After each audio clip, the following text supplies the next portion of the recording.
If we talk about Esther George and we talk about retirement, I think we need air quotes on that word. She is not a federal financial policymaker anymore like she was for 40 years. She's not the president and chief executive of the Federal Reserve Bank of Kansas City like she was for a dozen years, but she is still watching the numbers and still explaining what they mean. Hi, I'm Dave Price, and this is the American Farmland Owner Podcast. We first talked to Esther here on the podcast back in December of 2023. It was back when we started, actually. Now, back then, inflation was much higher, and so were fears about recession. What would rates do? What would they mean for farmland values and farmland investing? We're going to get into what has changed in the economy since we last spoke with Esther, but we want to start with this so-called retirement. Hey, would you first start though by talking about what does one do when she retires from the Fed? Like, do you just sit around your living room and go through spreadsheets and look at charts? Like how do you decompress? Well, the Fed was a wonderful experience for me. As you know, I spent more than 40 years with that institution and was proud to serve the region I had and the public.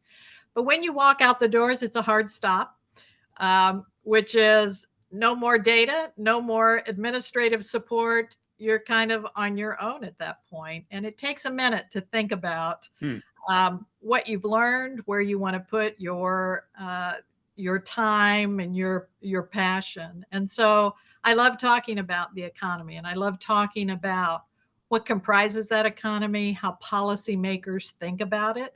So yes, I have to do my own charts now. I look for other resources that can help inform that, but I've also had the chance to involve myself more in the community. And that has been very rewarding for me in this post-Fed period of my life. I know you said you travel around, so you undoubtedly talk to a lot of groups. Is there kind of a consensus of how they're viewing the economy over the past year or so? Are they trying to ask you to gauge where we're going? Like, what kind of things do people bring up? Yeah, so as you can imagine, Dave, we're in a world that the economy has done quite well, and people are skeptical of that at some level, which is we see geopolitical conflicts and we see the price level of things we buy remains very high. And so, how do we think about when the Fed says inflation's coming down? That I still go to the store and I don't see a reduction in prices. And so, it's an opportunity to talk about where policymakers target both their communications and how they set the interest rates. But by and large, I think people are happy to have jobs. People are okay with where they are generally, depending on where you sit in the income strata of work. If you're in the lower income, you're pretty stressed right now and you are trying to make ends meet. Other people continuing to spend quite heavily, which is what's buoying our economy overall. The other thing I will tell you that is a common theme, people are worried about the federal government and how much it spends and its revenues and whether we can sustain that in the long run. And I think the easy answer to that is no, we can't sustain that and something has to be done. And so people are looking for what is the answer to that? How do we solve for what is a long-term issue for our country?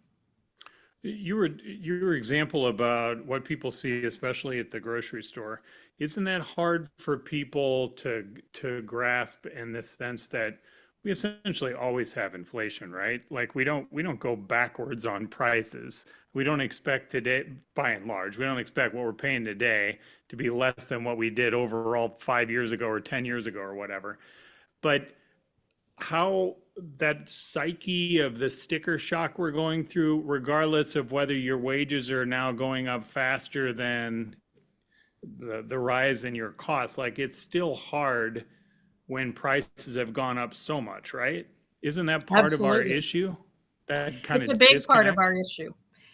And you have to remember that it's been some 40 years since we've experienced what I would call any significant rate of change in our inflation. And so, what has happened over the past 40 years is that generally prices were not rising in a way that caught the public's attention. They were going up, frankly, less than 2% over the Hmm. last decade or so. And so when you have a shock like we had with the pandemic experience and you had the supply and demand imbalances, that certainly gets people's attention, and particularly for the things that they buy regularly. So we may not remember that the price of a TV, came down a lot. There was deflation for some of the things we buy. Hmm. But in the overall basket, the things that we're buying every day at the gas pump, when we write a check for insurance premiums and other things, those are the things that really have captured the public's attention. And I think rightly so, because even though wages have been rising, they have not risen at the same pace that inflation did in the front end of that. Maybe they will over time. You see workers striking, including at the ports today. Um, so that may catch up over time, but I think it leaves just a general sense of I don't like to pay more for something that I paid less for. And you're right, policymakers want to avoid deflation. That was an episode that happened in the Great Depression, and that carries its own consequences. So overall, are we solid? Are we strong in just our country, not globally, just the U.S.? I think you'd have to say, Dave, the resilience of the US economy has been noteworthy. And I say that because it was just a year ago, after the Fed had done a pretty aggressive tightening of its interest rate policy, there were a lot of questions about was the economy going to go into a recession? I Hmm. had that question as well to I say, remember you wow, talking about that. that's a pretty dramatic move. But in fact, other than earlier this year, you saw some softening in the first quarter. This economy has done quite well. So yes, with low unemployment, with inflation coming down in terms of its rate of change, growth in the economy has been above what we would expect. I think you have to say the economy has been pretty resilient all in all. So how are you watching all of this data before the FOMC met in September? How for that 2-day gathering? I mean, you knew they were going to do something. You knew they were going to cut. It seemed like the question was it a quarter? Was it a half? Were you thinking it's probably going to be a half? What were you thinking? Well, I took a lot of signal from the chairman's speech at Jackson Hole in Hmm. August. So that was his precursor to the September meeting. And he was very clear. We're going to make a pivot. It's time to change. We're going to start thinking about the fact that the unemployment rate has been ticking up, even as the inflation rate has been coming down. And so, for a committee like the FOMC, which is the body that's setting those interest rates, they are thinking about both of those responsibilities that Congress has given them. So when you come into the September meeting, you're right. The question of does it just take a quarter point and then you do something gradually over time? At the last minute, this idea of a 50 basis points, which the markets had not priced in Yeah. till then, got a lot of attention. And as it turned out, that's where the committee moved. That was a pretty bold first step to begin a rate cutting cycle. And, my own thought on that was I'm okay with starting that process of beginning to move down rates. I think what you always have to keep in mind, though, there's been a lot of talk about soft landing. Hmm. Soft landing is not really the objective that Congress has given the FOMC. What Congress has asked the FOMC to do is make sure we have low inflation. And for them, that's been 2%. Right now, that's running about a percentage point higher. So, yes, they have a balancing act between looking at the job market and looking at price stability. But in the end, the one they control most directly is that inflation piece. I appreciate that we did know if it was going to be a quarter or a half, but why is it necessary from the Fed's point of view to not totally shock people? Like, if you start listening, especially the way that Jerome Powell talked about it, like you drop all the breadcrumbs, right? Like you'd know, okay, so next month we can expect something's going to happen, rates are going down, whatever. Why is that necessary to do that publicly like that? Yeah, I think what the Federal Reserve is trying to do, and sometimes there are shocks that the Fed has to respond to unpredictably. But generally, you want the public and the markets to anticipate and to begin to price in how your rate path will go. Central banks believe that makes them more credible when they can be predictable, when they can, when the public understands what they're trying to accomplish.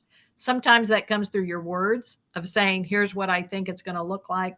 Sometimes it comes through your actions of saying, in the case of those rate hikes, of saying, we do intend to get inflation down. And those can send strong messages. But you're right, predictability is really important. And that's why you will see sometimes the committee going slower than the markets think they should. It's sometimes why they will go very quickly in the case of trying to arrest inflation. But that communication is critical so that when decisions are made, the public understands what the central bank's trying to accomplish. Okay, so for someone who was looking at these rates, was annoyed with how they had pushed up, and is about to make a big purchase and wants to see those suckers down, explain to them, and we're hearing watching the signals that we expect there will be further reductions later this year. So instead of a half, why couldn't they just go one? We're already high, like bring us down, bring us down. Why can't it be that quickly? So it's a great question. And it's one I suspect that very committee has been debating, which is why you saw the 50 basis points versus a 25, is this question of, do we know where we're headed? So if you knew where the end point was, you might say, let's just go. Let's just go fast and get there. But this is where you have to factor in uncertainties and risk. And so today, we know one of those risks is inflation has not yet arrived at the Fed's destination of a 2% rate of increase. And so if you ease too much, you risk having the economy accelerate, financial conditions easing up in a way that actually works against you. It could cause inflation to rise. The committee does not want that. Same with the labor market. People don't exactly know what is a natural rate of unemployment for today's economy. 4.2 is pretty low. And so they don't want it to get worse. And you've heard the Fed chairman say, we're not looking for further cooling in that labor market. And so it's this idea you are trying to balance risk. If you go too fast and too much, you put yourself, at odds with that. If you go too slow, you do the same. And that is always the challenge of the policymaker. And that's why you hear them say we're data dependent. It means they're trying to watch what is the evolution of the economy. Is it confirming our signals? Are there contradictions here that would make us go slower? And so that's why they tend to be more deliberative. They tend to approach things in a more gradual sense. And just yesterday, we heard the Fed chairman, I think, reiterate this theme, which is, yes, we went with a big cut in September, but we're going to be watching the data, and we will probably go slower the rest of the year with a 25 basis point cuts, maybe in November, maybe in December, but we're not locked in on that. We are really going to take it meeting by meeting to judge what we do. I don't want to talk about specific politicians and I don't want to talk about specific parties. So if we can talk generically, please, a month before an election, forget that we have a Democratic president, like let's just make it generic for right now. For everything that you just explained, does that not make the case that the Fed should be remain a completely independent body? Aside from politics, no pressures from a president. Because if I'm the president, let's say I'm the current president, maybe this is easier because we don't have a current president running again. So let's say I'm the current president and I'm running again. We're talking a month before.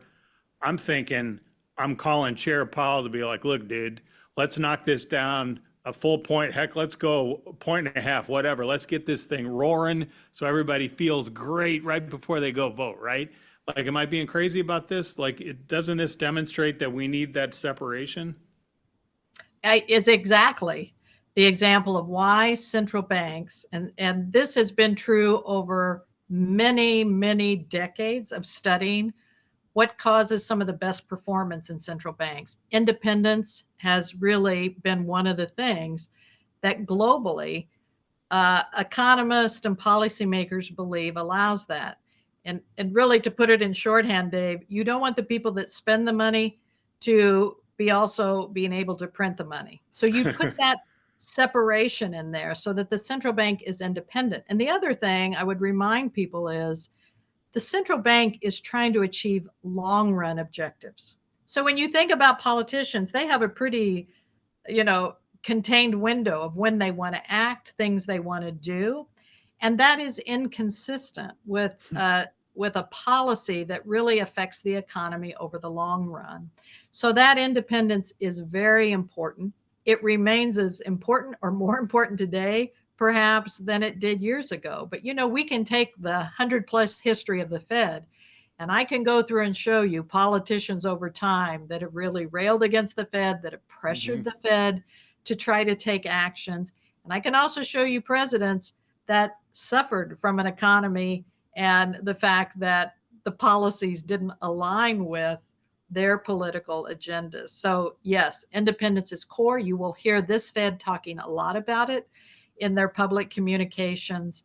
And I think it serves the American public well to make sure that you have that separation so that you can keep a focus on what serves the American public in this economy over a long run period, as opposed to thinking about, you know, what a more near term and sometimes political agenda can be.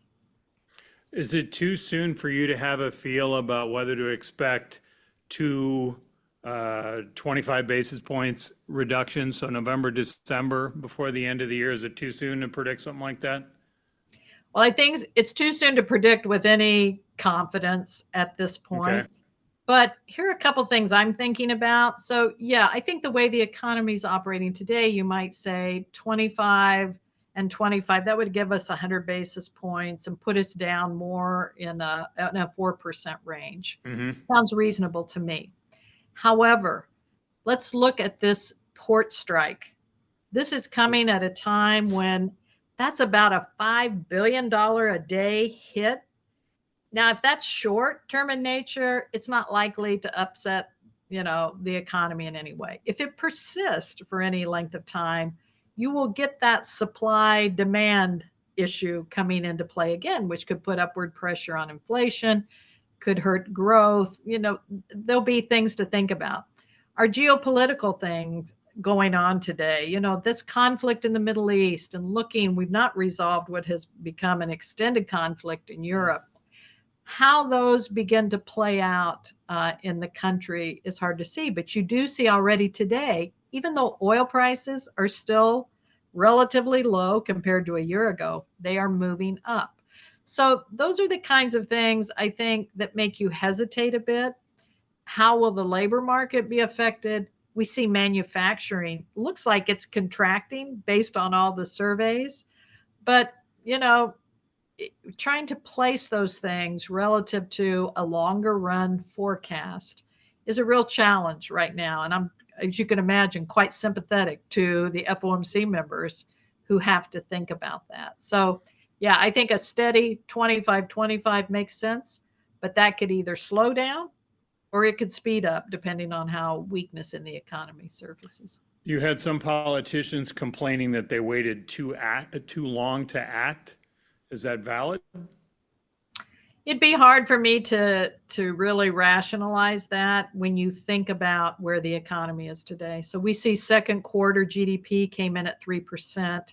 That's pretty strong. Mm-hmm. You see the unemployment rate at a little over 4, with more people coming into the labor market, not because there were layoffs. So the unemployment rate didn't tick up for that reason. And you see consumer spending still pretty strong. So it would be hard for me to make a case that the Fed is behind the curve in this instance, given the strength of the economy.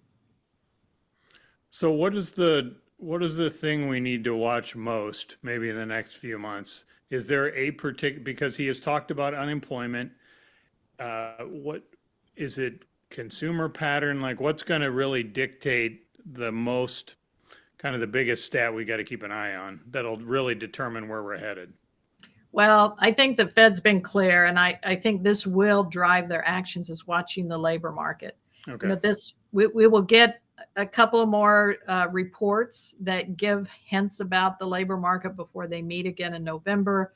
I think watching how, again, this port strike, again, when you get supply coming up against what has been pretty healthy consumer spending, that can have an impact there in the near term. So it will really be near term data that could cause the Fed to move in a different direction than what their own forecast showed around, a 25 and a 25. As a kid who worked at a Hardee's in high school, and if you're listening regionally, Hardee's is Carl's Jr., and I think there are a couple other chains that have merged over the years.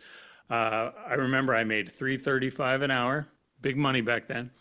And one of the things that stands out to me since COVID hit is kind of the reshaping, if you will, of some of those types of jobs. I know around here that most of the fast food type restaurants are paying slightly more than twice our state's minimum wage. And how does that aspect, because I think when we're talking about sticker shock, you go run through and get like a value meal or something, and it's in some cases like twice what it used to be, right? It's not like every job in our economy has doubled in pay, but those type of service jobs have seen rapid escalation. Is that such a small sector that it doesn't have a massive impact on the overall, or does it because of that reshuffling? How do you look at that? Yeah, it does have an impact. I mean, we are by and large a services economy. So, not just fast food, but think about the array of services from restaurants to entertainment to travel. Lots of things come into that basket. And so, most of what US consumers spend on is in the services area.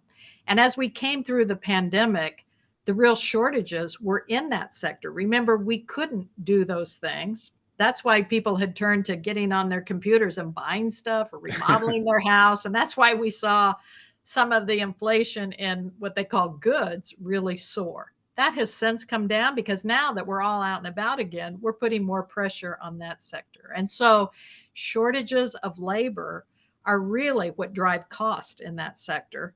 And wages had to be the reflection of those shortages in supply and demand. So it has mattered to the economy. It's mattered to inflation in the short run. The question is over time, is that the real driver? And it again, I think is a great example, Dave, of what people see every day. I have three little grandkids. When you go through McDonald's and buy, something for three, times three is a lot higher than it was when I was buying them for my kids a Right. long time ago. And so it sticks in my head. But those wages, one could argue, may have lagged in the past. So now they've caught up ahead of inflation. Those, I think, right now, when we look at it, wage growth has been pretty healthy. It's not the thing that's driving inflation as it comes down at this point. But I think it's worth watching. And again, if you want to go back, it's one of the lessons I think policymakers are well served to remember is what happened in the 70s that caused extraordinary inflation and very painful actions to stop it was a sense that, oh, inflation was done, and then the central bank backed off, and then inflation caught wind again, Mhm. and it came in the form of wages and other things, which then caused a very dramatic and painful experience for the entire economy. This chairman has said, I don't want to go there. I'm very aware. I want to be the Volcker of this time and take it seriously. And I think they are, and I hope we avoid that. But that's sort of the lesson, I think, for policymakers is not getting overconfident when you see early signs of inflation coming down that you can declare victory. I wanted to end on one thing that we've talked about before. I've covered politics for a long time, and we're talking to you about a month before another election. So much of today's politics, and unfortunately it's been this way for a while, is this short-term thinking about stuff. And I can remember this very vividly watching you in Des Moines when you were in town for the Land Expo in January. talking about, I don't think you used the word danger, but essentially the dangers of this constant short-term thinking, especially with the financial implications that it has on our country. Is there any advice you can give people? We're all about to make up our minds in a month or so about voting.